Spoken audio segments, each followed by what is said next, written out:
أعوذ بالله من الشيطان الرجيم بسم الله الرحمن الرحیم.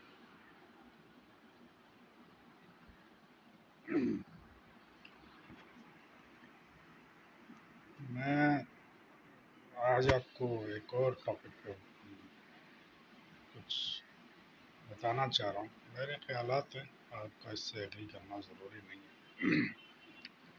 لیکن میرے خیالات کی جو بنیاد ہے وہ ہے پریکٹیکل ایکسپیرئنس. میں نے بڑی اس پہ تحقیق کی ہے کہ یہ جو نالج کو ناپنے کا جو کرائٹیریا ڈگریز رکھی گئی ہیں، یہ کس زمانے سے یہ سٹارٹ ہوا. مطلب آپ 200 300 سال پہلے پیچھے جاتے ہیں تو آپ کو کوئی ڈگریز کا نظر نہیں آتا کہ ڈگری سے پتہ چلے گا یہ بہت بڑا فزیشین ہے، یہ بہت بڑا کیمسٹ ہے، یہ بہت بڑا عالم ہے، یہ بہت بڑا نالجبل پرسن ہے. اس کے کام سے پتہ چلتا تھا. آپ جتنے بڑے بڑے سائنسدان دیکھیں، بڑے بڑے عالم دیکھیں، دینی لحاظ سے بھی دنیاوی لحاظ سے بھی، تو ان کے پاس تو کوئی ڈگریاں کوئی نہیں بتا سکتے ان کی ڈگریاں کون سی تھیں. میں اپنے طور پہ کئی جگہ دیکھ چکا ہوں. ہاں ضرور ہے کہ کوئی فزکس کے اندر کسی نے معرکۃ الارا اصول دیے، کسی نے کیمسٹری میں دیے، کسی نے میتھمیٹکس کے بڑے فارمولے ایجاد کیے، سائنس میں ترقی کی. 200 250 سال پیچھے چلے جائیں تو ان کے نالج کے اوپر آج بھی دنیا جو ہے فیضیاب ہو رہی ہے. ان کے پاس ڈگریاں کوئی نہیں تھی، ڈگریاں ان کے پاس نہیں تھی کوئی بھی. جب سے یہ ڈگریوں کا رواج ہوا، ڈگریوں سے جو ہے نالج کو ناپنا شروع کیا گیا. نالج کہیں رہے اور رہ گئی، ڈگریاں آگے آ گئی. اب اس کے اوپر باقاعدہ دنیا کی بڑی یونیورسٹیز میں ریسرچ ہوتی ہے، اور اس کو صرف ڈگری برائے ڈگری نہیں ہوتی ہے. اس کو جب وہ ڈگری سے فارغ ہوتا ہے تو بندہ امیڈیٹلی پریکٹیکلی جو ہے ایبزارب ہونے کے لیے تقریباً 80-90% تیار ہوتا ہے. اس کو آن دا جاب اتنی ٹریننگ مل جاتی ہے، پریکٹیکلی فزیکلی اس کو اتنا انوالو کرتے ہیں. کنسیپچولی تو بکس آپ کو تیار کرتی ہیں، فزیکلی پریکٹیکلی اس کینوس پہ، اس بڑے پراسپیکٹس پہ بیٹھ کے کام کرنے کا ایکسپیرینس تو بکس سے تھوڑی ہوتا ہے. ہمارے یہاں اس کے الٹ ہے. ہمارے یہاں جو بھی آپ مجھے تجربہ ہے، ایون جو MBBS کر کے آتا ہے، پہلے تو یہ ہے کہ ہمارا جو سسٹم ہے ایگزامینیشن کا، اس کے اندر وہ یہ تحقیق سے ثابت ہوا ہے کہ بچہ جب پڑھتا ہے تو وہ ایگزام دینے تک اس کے پاس 60% نالج ہوتی ہے. ایگزام دینے کے 1 مہینے کے اندر اندر اس کی وہ 60% 30% رہ جاتی ہے نالج. جب تک اس کو جاب ملتی ہے، جاب پہ آتا ہے تو اس کی وہ نالج جو ہے وہ صرف سرفیس پہ رہ جاتی ہے. نالج کا کوئی اس لیے، اور پھر جو بکس سے اس نے پڑھا ہوتا ہے وہی ہوتا ہے. بکش نالج جو ہے وہ ایک لحاظ سے خیالاتی، تصوراتی، کنسپچل اور نالج ہوتی ہے. جب تک آپ اس کو ٹرانسفارم نہ کریں پریکٹس میں، تو اسی لیے کوئی بندہ MBBS کر کے دنیا میں ڈاکٹر نہیں کہلاتا. پاکستان میں پاکستان میں تو ابھی 3rd ایئر میں ہوتا ہے تو اس کو ڈاکٹر کہنا شروع کر دیتے ہیں. مجھے 92 کا ایک تجربہ ہے. میرے ایک دوست ہے چارٹرڈ اکاؤنٹنٹ. اس زمانے میں رشیا کے اندر چونکہ ڈس انٹیگریٹ ہوا تو رشیا سے بہت سارے ڈاکٹرز جو دنیا میں نکلے، اس سے پہلے ان کو اجازت نہیں ہوتی تھی، تو کمیونزم تھا ظاہر ہے. تو وہاں کے بڑے بڑے ڈاکٹرز کو دنیا نے ہائر کیا، کانٹریکٹ پہ لیا، لائے. تو یہاں پر بھی ایک بہت بڑے 3 4 5 ڈاکٹرز، ان کے ساتھ نرسز، ایک فرم ان کو کانٹریکٹ پہ لے کے آئی. تو میرا دوست جو چارٹرڈ اکاؤنٹنٹ تھا، ان کا فائنینشیل کنسلٹنٹ بھی تھا. تو وہ آرتھوپیڈک سرجن تھے سارے. تو وہاں سے جب ان سے ملتے ہیں ہم، تو ان میں جو ان کے گروپ لیڈر تھے، جو آرتھوپیڈک سرجن، پاپ کوف نام تھا ان کا، تو پتہ چلا دنیا میں ریسرچ اتنی کر چکے ہیں جب وہ نوبل پرائز کے لیے بھی جا سکتے ہیں، ان کا نام نامنیٹ ہو سکتا ہے کیونکہ ان کا ریسرچ ورک اتنا زیادہ ہے۔ تو جب ان سے میٹنگ ہوئی تو انہوں نے بتایا کہ بھائی ہمارے یہاں اس طرح ڈاکٹر نہیں ہو جاتا، ہمارے یہاں جب کوالیفائی کرتا ہے اس کے بعد ڈاکٹر کو اپنا ایک تھیسس لکھنا ہوتا ہے، اس وقت تک وہ کینڈیڈیٹ کہلاتا ہے، وہ تھیسس وہ لکھتا ہے، وہ تھیسس جو ہے وہ 1 سال تک چھپتا ہے پورے بڑے بڑے پبلیکیشنز میں، اور اس پہ انوائٹ کی جاتی ہے، کوئی کوشچنز آئے، کوئی کوئری آئے، کوئی آبجیکشن آئے، تو اس کے اوپر کوئی آبجیکشن نہ ہو اور وہ نیا تھیسس ہو، نئی ریسرچ ہو، تو اس کے بعد اس کو 3 سال کی پریکٹس کے بعد اس کو ہم دیتے ہیں ڈاکٹر کی، انیشلی وہ ڈاکٹر ہوتا ہے۔ تو ان کے ساتھ جو نرسز آئی ہوئی تھیں، وہ نرسیں اتنی زیادہ کمپیٹنٹ تھیں کہ ہمارے کئی ڈاکٹرز حیران تھے۔ وہ آرتھوپیڈک سرجن ایسے تھے کہ دیکھ کے بتا دیتے تھے کہ آپ کے اسٹرکچر میں، ریڑھ کی ہڈی میں کوئی پرابلم ہے کہ نہیں ہے۔ مجھے یاد ہے میری مدر کو فالج تھا تو میں نے ان کو دکھانا تھا، تو دکھایا تو فالج تو انہوں نے دیکھا، اس کے ساتھ انہوں نے کہا تھا مدر کی جو ہے وہ بینڈ ہو چکی ہے، ریڑھ کی ہڈی بھی جو بیٹھے بیٹھے ظاہر ہے، اس میں بھی جو ہے وہ دو ان کی ڈسک جو ہیں وہ ڈسلوکیٹ ہوئی ہوئی ہے۔ تو اتنی ایکسپرٹیز ان کی تھی، اور یہ حقیقت تھا، بعد میں ایکس رے وغیرہ کیے تو اس میں ثابت ہو گیا۔ تو وہ جو ٹیکنیک لے کے آئے وہ دنیا میں ایسی زبردست ٹیکنیک تھی کہ جس کو پاکستانی لوگوں کو تو سمجھ نہیں آ رہی تھی، سب لوگ کہتے تھے یہ کویکریز ہیں، یہ جعل ساز ہیں، یہ اس طرح کے ہیں، اس طرح کے ہیں۔ اور یہاں پہ ہمارے ڈاکٹر جو ہے سرجن ٹوٹی ہوئی ہڈی میں روڈ ڈالنے کے ماسٹر تھے، تو انہوں نے پہلی دفعہ بتایا کہ ٹوٹی ہوئی ہڈی بھی جڑ سکتی ہے نیچرل پروسیس کے ساتھ، اور ڈیفارمیٹری جن کو ہو جاتی ہے پولیو سے، شارٹنگ ہو جاتی ہے کوئی ٹانگ ہاتھ میں، وہ بھی دوبارہ صحیح ہو سکتی ہے۔ اور انہوں نے کر کے دکھائے، وہ ایلزروف ٹیکنیک تھی، انہوں نے کہا یہ تو عام ہے اب دنیا میں آپ لوگوں کو۔ اور یہاں کے جو آرتھوپیڈک سرجن ہیں، مجھے یاد ہے ان کو یہاں ضیاءالدین ہاسپٹل میں ان کو او پی ڈی کوئی دینے کے لیے تیار نہیں تھا، ان کو کوئی جگہ دینے کے لیے تیار نہیں ہوتا تھا، اور ان کی انہوں نے ساری دکانیں بند ہو گئی تھیں۔ اور میرے ایک سینئر تھے، ان کی بیٹی جو بچپن سے پولیو کی وجہ سے تھے، 20-22 سال کی ہو گئی تھی، اور ڈیفارمیٹری تھی، وہ چلتے وقت اس میں لڑکھڑاتی تھی بچی، تو اس نے مجھے کہا یار یہ آئے ہوئے تو آپ ملا سکتے ہو، تو میں نے کہا بالکل۔ اچھا وہ ڈاکٹر اتنے ہمبل اتنے کہ میں نے صرف اس سے ذکر کیا، میرے ساتھ وہ گاڑی میں بیٹھے اس کے گھر چلے گئے، اس لیول کے ڈاکٹر گھر چلے گئے، انہوں نے بچی کو دیکھا، انہوں نے کہا کوئی مسئلہ نہیں ہے۔ تو ان کو جو ٹیکنیک تھی اس کا بنیادی مقصد یہ تھا، جو بلیو تھا، کیمرس تھے ان کا بلیو یہ تھا، اللہ تعالیٰ نے کسی کو دنیا میں ڈیفیشنسی کے ساتھ پیدا نہیں کیا، اندازہ لگایا، وہ اس بلیو پہ چلتے تھے کہ ان کے جو تھے آنر تھے، جو اس ٹیکنیک کے جو یہ میتھمیٹیکل تھی اور باقاعدہ میڈیکل فیلڈ کا حصہ تھی، یعنی اس پہ انہوں نے جو ایلزروف نام تھے ان کے، 1956 میں اس نے کی، تو وہاں بھی کوئی بلیو نہیں کرتا تھا۔ وہ تھا کیا، وہ کہتے تھے کہ یہ جو ڈیفارمیٹریز ہوتی ہیں، جو شارٹنگ ہو جاتی ہے، سوکھ جاتی ہے ٹانگ ہاتھ پولیو کی وجہ سے، تو اس کو ریوائیو کیا جائے۔ کیوں سوکھتی ہے؟ اس لیے کہ بلڈ سرکولیشن وہاں نہیں پہنچتی،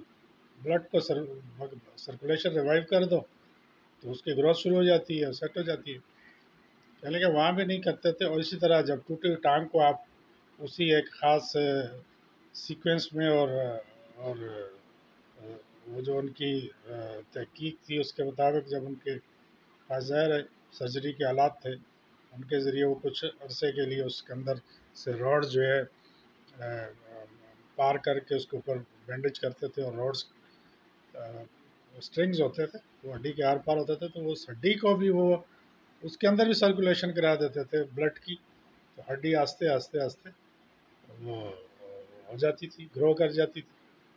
تو ٹیشوز ہڈیوں کے ٹیشوز کو بھی وہ جو ہے وہ ایکٹیویٹ کرتے تھے، تو جس سے ہڈی جڑتی تھی، اور جوڑ کے دکھایا۔ انہوں نے کہا کہ ہمارے جو جو اس کے آتھر تھے اس ٹیکنیک کے، لیزروف، وہاں ان کو نہیں مانتے تھے، تو انہوں نے ایک گھوڑے کی ٹانگ توڑی، اور بعد میں اس کو پھر اس نے ثابت کیا اس کو کر کے جوڑ کے.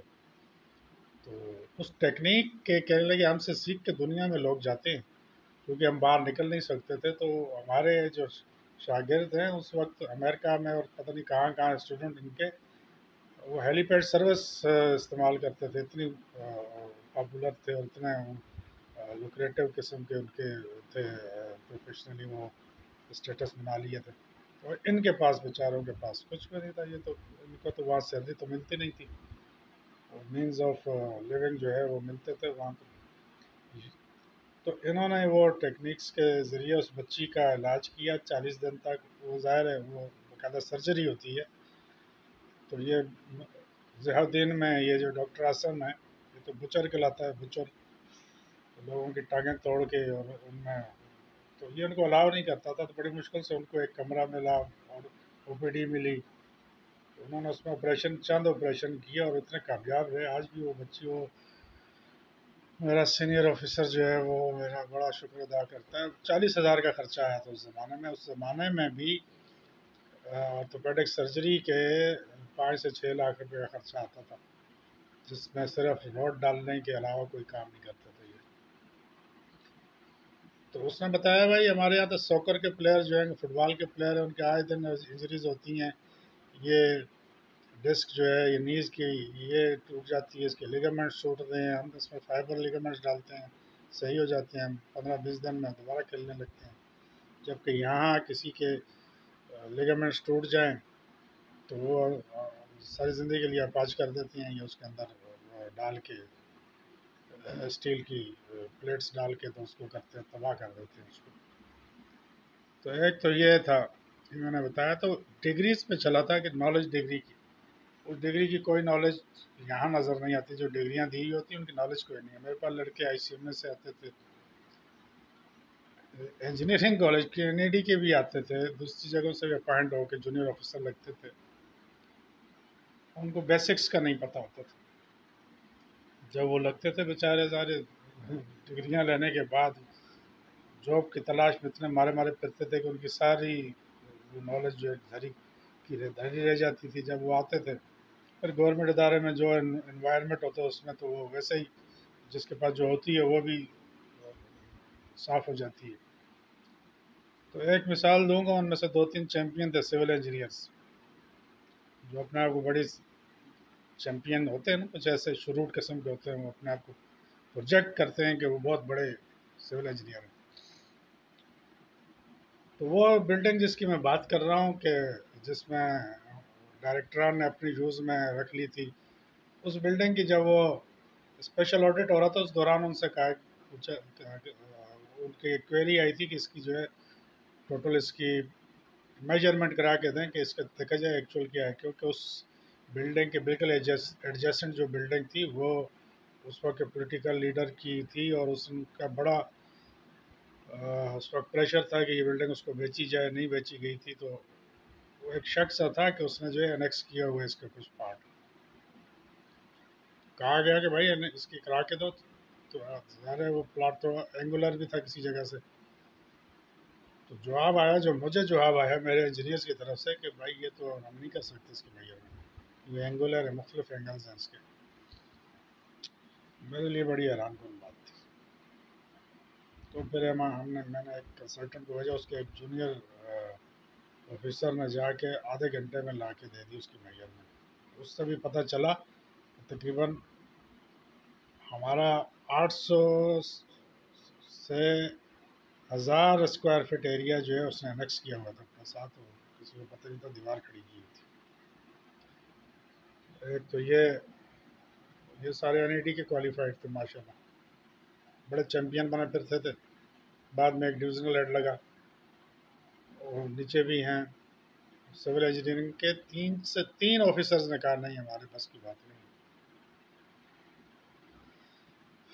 تو اس سے آپ اندازہ لگائیں کہ آپ اگر اس فیلڈ کے ہیں, آپ کو دی گئی ہے ڈگری, تو اس ڈگری کا لاج تو رکھو یار.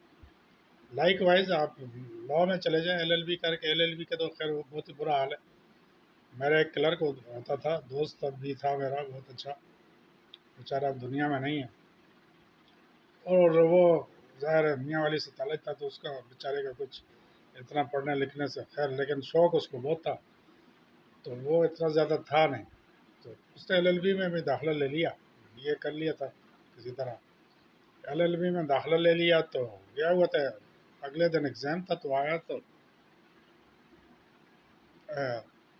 میاں والی سے صبح ٹرین سے اترا تو شام دوپہر میں اس کو پیپر تھا، میں نے کہا یار کوئی تیاری واری کی، کہنے لگا ابھی جا رہا ہوں اردو بازار، وہاں سے شرح خریدوں گا اور اس کے مجھے پتہ ہے کس کس پیج پہ کیا کیا ہے وہ میں نے رکھنا ہے.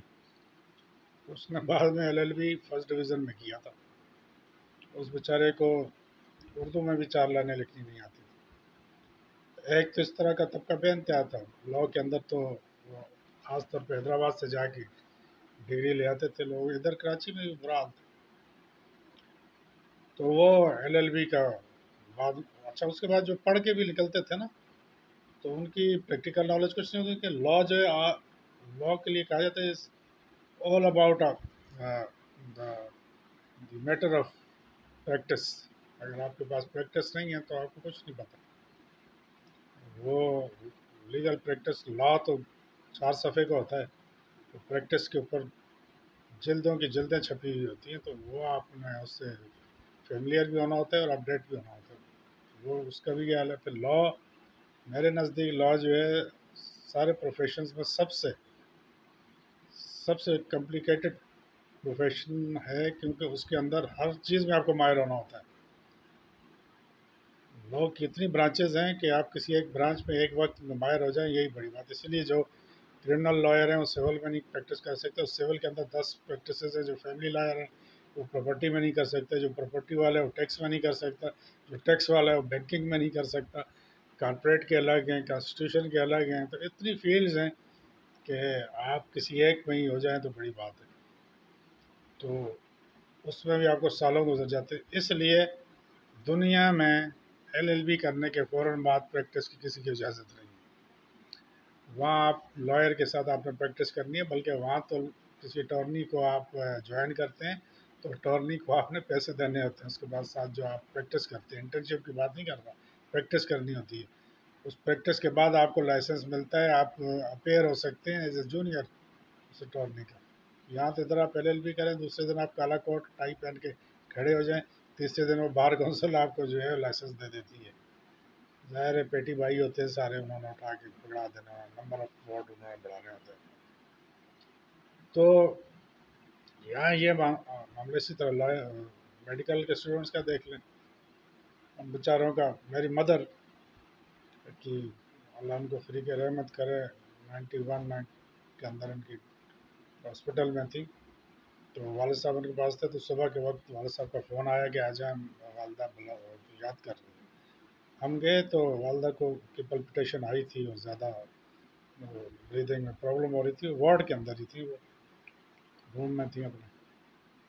تو ڈاکٹر جو RM جو ہوتا ہے، جو ظاہر RM زیادہ تر فریش ڈاکٹر ہوتے ہیں، تو اس سے میں نے کہا یار ان کو پرابلم ہو رہی ہے، ان کو چاہو تو آپ ان کو وینٹیلیٹر پہ یا ان کو آکسیجن لگا دو، کچھ کرو ان کے ساتھ. کہیں کہ نہیں یہ موسم کی وجہ سے یہ وہ ہے، کوئی ایسا ایشو نہیں ہے، اب ٹھیک ہو جائیں گی تھوڑی سی دیر میں. یہ ہم نے ان کو انجیکشن دے دیا، یہ دے دیا، وہ دے دیا. تو صبح ہم نے آفس جانا ہوتا تھا تو والد صاحب نے بھی کہا کہ آپ جائیں، ہم لوگ اب ٹھیک ہے دیکھ لیا آپ نے. اور وہاں سے گھر پہنچے 2 کلومیٹر پہ گھر تک گھر پہنچے ہیں. گھر پہنچ کے ابھی میں کپڑے چینج ہی کر رہا تھا، والد صاحب کا فون آئے گا، والدہ کی ڈیتھ ہو گئی ہے. اس وقت ان کو نزع کی حالت تھی اور ان کو وہ پلپٹیشن نہیں تھی، وہ ہارٹ کا اٹیک ہو رہا تھا ان کو. اور اس ڈاکٹر کو اتنی سینس نہیں تھی. ہم نے اس کی منتیں کی کہ بھائی سینئر ڈاکٹر کو بلا لو، کچھ کر لو. نہیں، وہ بھی کسی یونیورسٹی سے MBBS کر کے آئے ہوں گے. یہ حال ہے جرنل، یہ حال ہے اس ایک کا نہیں، سب کا یہ حال ہے تقریباً. ڈگریز سے ڈاکٹر ہو گئے جی، آگے لکھ دیں گے جائے گا ڈاکٹر، گھر کے بعد تختی لگ جائے گی ڈاکٹر. اس لیے جب باہر کے باہر ان ڈاکٹری ڈگری کو مانتے بھی نہیں ہیں.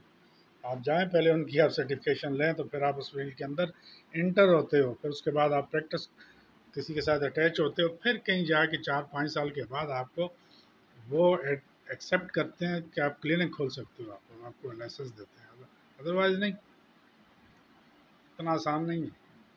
تو ڈگریوں کا اول تو ڈگری سے نالج ناپی نہیں جا سکتی، ڈگری سے جو نالج ان کی ملتی ہے وہ اس کا تو حال ہی بہت برا ہے۔ پھر نہ ان کے اندر کانفیڈنس ہوتا ہے، نہ پریزنٹیشن کی ان کی اسکل ہوتی ہے، پریزنٹ کرنے کی اسکل نہیں ہوتی، ان کو ڈائگنوز کرنے کی اسکل نہیں ہوتی۔ انجینئر ہے تو اس کو چیز کو ایگزیکیوٹ کرنے کی نہیں ہوتی۔ لکھنے پڑھنے سے فارغ ہوتے ہیں، اپنے آپ کو پریزنٹ نہیں کر پاتے، کیونکہ یونیورسٹیز میں صرف وہ کتابی کیڑا بنا کے جو بہت زیادہ جو جس کو کہتے ہیں نا وہ بھی کیڑا کتابی بن کے نکلتا ہے بس۔ تو ایک مثال دوں گا نالج کو، دنیا میں نالج کو جو ہے نا، میں نے جہاں جہاں بھی کام کیا، امریکہ میں، کینیڈا میں بھی، انہوں نے مجھ سے ایک دفعہ بھی نہیں پوچھا تیری ڈگری کیا ہے۔ میں نے کہا okay come here and you show that you have a capability to be place on this post. ایک آدھ کیس دے دیتے تھے، اس کو کہتے تھے اس کو کر کے دیکھا، آپ نے کر دیا ویل اینڈ گڈ، تھوڑی بہت کمی بیشی ہے تو اس کو کہتے ہیں اوکے، کہتے ہیں کہ انڈیپینڈنٹلی آپ کام کر سکتے ہو تو ٹھیک ہے بھائی آ جاؤ کام کرو۔ یہاں کہا جاتا ہے فلاں ڈگری ہو، فلاں پی ایچ ڈی ہو، فلاں ایم ایس ہو، فلاں فلاں، نالج کیا ہے؟ نالج کچھ نہیں ہے۔ اب آ جاتے ہیں جناب علی، اچھا لفاظیاں تو بہت ہو جاتی ہیں نا، آپ سیویاں بنائیں جتنی مرضی رچ سیوی بنا لیں، کر دیں جو مرضی کرنا ہے، تو نالج کی فقدان ہے یہاں۔ آپ اس لیے اس ملک میں میرے نالج میں ہے، اب لاء کی فیلڈ ہو، انجینئرنگ کی ہو، میڈیکل کی ہو، جو پریکٹس میں جو ساتھ میں لائر کے ساتھ جو منشی ہوتا ہے وہ لائر سے زیادہ کمپیٹنٹ ہوتا ہے۔ میں نے کئی ایسے منشی دیکھے جو ججز کو چلاتے تھے، ججز کی ججمنٹ بھی اس کو بتاتے تھے کہ یہ فلاں فلاں ووٹ سے آپ کو ملے گی۔ لائر کو وہ اس کی پوری پریکٹس منشی چلاتا تھا جس کے 20 25 30 سال گزرے ہوتے تھے اس وکیل کے ساتھ۔ لائک وائز جو کمپاؤنڈر کسی ڈاکٹر کے ساتھ ہوتا ہے وہ اس سے زیادہ کیوں، کیونکہ ڈاکٹر تو آتا ہے چلا جاتا ہے، اس زندگی اس کی گزری ہوتی ہے۔ اسی طرح انجینئر ہیں جو یہ ایسوسیٹ انجینئر ہیں جو یہ تو جو بیچلر انجینئر ہوتے ہیں یا ماسٹرز ہوتے ہیں، یہ سب کوشش ہوتی ہے ان کی ایئر کنڈیشن کمرے سے باہر نہ نکلیں۔ یہ جو ایسوسیٹ ڈپلوما ہولڈر ہوتے ہیں بیچارے، انہوں نے فیلڈ کے اندر رگڑے کھائے ہوئے ہوتے ہیں، ان سے زیادہ ان کو پریکٹس ہوتی ہے، نالج ہوتی ہے، چاہے وہ مکینیکل ہوں، سول ہوں، الیکٹریکل ہوں، ان کی نالج زیادہ ہوتی ہے، اس لیے انہوں نے ہاتھ سے کام کیا ہوا ہوتا ہے، یہ بیٹھ کے کتابی سیکشنیں دیے جا رہے ہوتے ہیں۔ ایک مثال دے کہ اس کو یہاں پہ کلوز کرتا ہوں۔ امریکہ کے اندر ایک بہت بڑا کیس میڈیا میں آیا تھا کہ ہارورڈ یونیورسٹی کا ایک میتھ کا ٹیچر جو تھا، 25 سال کے بعد اس کی ڈگری چیک ہوئی تو ڈگری جعلی نکلی۔ کلنٹن صدر تھے تو ان کے پاس کیس گیا کہ یہ تو پروفیسر صاحب جو ہیں تو جعلی ہیں ان کی ڈگری۔ تو کلنٹن نے ایک کوئری بھیجی واپس کہ مجھے یہ بتاؤ اس کی نالج کا کیا حال ہے۔ جی نالج کا یہ حال ہے کہ اس کے پڑھے ہوئے پورے امریکہ میں اور دنیا میں جو ہے بڑی بڑی پوسٹوں پہ کام کر رہے ہیں، بڑی کامیاب لائف ہے۔ کہہ لیں گے اوکے نالج کی میں اس کو چاہے تمہیں ڈگری چاہیے میں آنرری ڈگری دے دیتا ہوں، لے جاؤ۔